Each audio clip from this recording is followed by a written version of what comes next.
Okay, Andy. Okay, Bryce. Repaying the favor a little bit, John Mayer came and talked at your Walk of Fame ceremony. Tonight you're introducing him at his concert. Has the Walk of Fame ceremony fully settled in yet?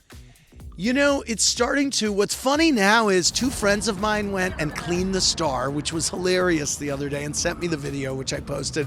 And then today, Portia texted me a picture of her at the star. So now I'm loving that people are actually going to the star, which I never really thought would happen. The answer is no. It is not sunk in yet. It's only been 5 or 6 days, and I'm still in a form of levitation. It was a really great day, made all the more special by my family being there, and my son and my parents. It was really great. Because of Andy, everyone in America now has at least one gay friend. It's a kind of advocacy that those in need of a lesson in tolerance don't even realize is being taught to them. The biggest question I saw is, wait, when did Andy and John get so close? What is the story behind the bromance? The story behind the bromance, gosh, we met over 10 years ago through our friend Ricky. I ran into them shopping. I didn't know much about John Mayer at all or his music. And I wasn't even so sure it was him when we met. And then we went out onto Bleecker Street and there were paparazzi. And I turned to Ricky, I go, is this John Mayer that we're with? And he said, yes. So there are actually photos from the day that we met. And it was 10 years ago at least. And we just started there and would see each other around. And he always had a great spirit. I would say the Grateful Dead got us a lot closer because I was already a major Deadhead. And then he started getting into them. And then imagine when your friend starts playing with your favorite band who you thought you would never see again. Right. And now you can actually tour with them. So that was a big kickstart to everything too. Kind of a snowball effect there. Yes. Did you hear from any of the housewives about their name drops in John's speech? For example, when Homeland Security shows up to the beauty lab in Laser parking lot and your friend's life is suddenly in shambles, will you be a Heather Gay or a Lisa Barlow? Andy is forever a Heather Gay. Did Lisa Barlow call you up? I didn't. No, I didn't. I think, listen, no matter what he says, if John Mayer's, calling you out, I think it's pretty fun. It was all in good fun, all in love. Yeah. All right, speaking of Salt Lake City, we're wrapping up season 2, but kind of headed into a questionable territory. Where does this show go from here? How is the show going to kind of handle with Reunion was filmed before these big changes were made on the cast? I think, you know what? The truth of the matter is the Reunion left off with the women that are remaining in quite a dramatic spot where you don't know what's going to happen. So I'm glad that there are cameras on them right now because it's already kicking off. There's a lot going on. And I'm glad we're there shooting right now. I mean, we did something similar with Beverly Hills where we started shooting the new season fairly soon after we shot the Reunion. And in a case like both of those, it really paid off. For the record, Mary Cosby is no longer going to be a housewife on The Real Housewives of Salt Lake City, yes? That is correct. Because it's weird. It's like, okay, never mind. The Jennie of it all, I think the big question is, where's the line? Which I think we're all figuring out. What do you say to that, who people question, well, why is she gone and others aren't? Listen, I think that we're in a time where we're producing a show that is about outspoken, sometimes politically incorrect people who are speaking their mind.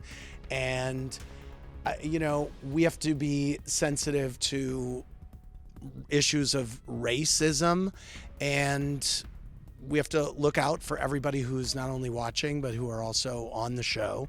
And, look, every case is different, but we want to do the right thing, and it's a work in progress. I think that's important. It's case by case. You got to look at what the individual concerns are. Yeah. Ramona Singer's name trends every time something like this happens. How far away are we from learning what's going on with New York? Stay tuned. Okay. Will Ramona be back? Stay tuned. Jill? Dorinda? Stay tuned. I got no news for you. I got nothing. New York. Yeah, I'm asked that question all the time, but I really have nothing to say. All right. Well, switching coasts to Beverly Hills. They're wrapping up their next season.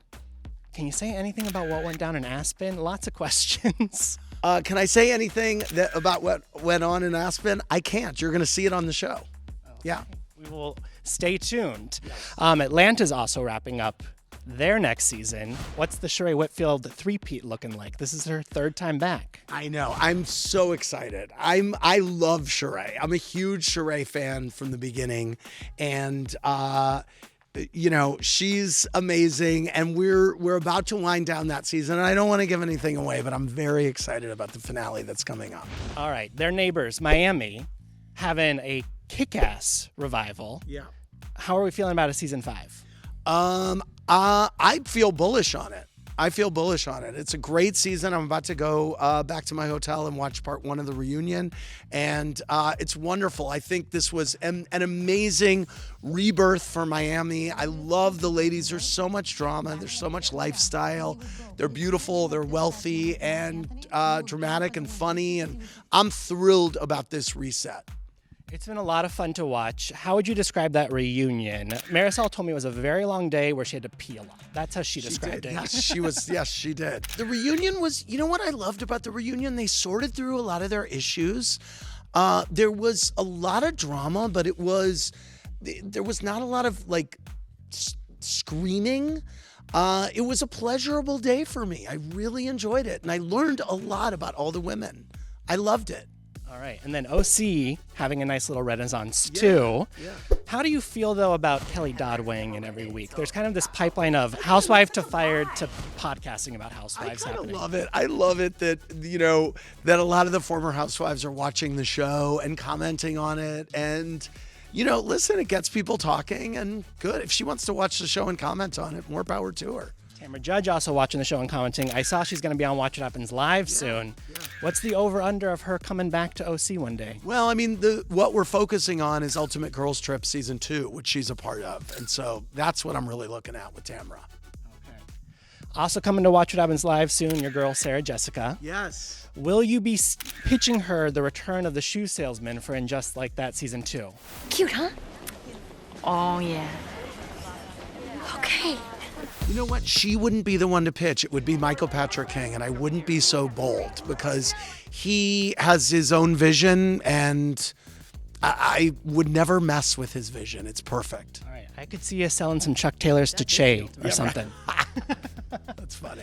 All right. It's Super Bowl weekend here in LA. I know you feel a certain type of way about the former St. Louis Rams. Yeah. So safe to bet on you are rooting for the Bengals? I am rooting for the Bengals. It's exciting. I'm rooting for the halftime show, which is really what I'm tuning in for. The Mary J. Blige Show. Yes, the Mary J. Blige Show.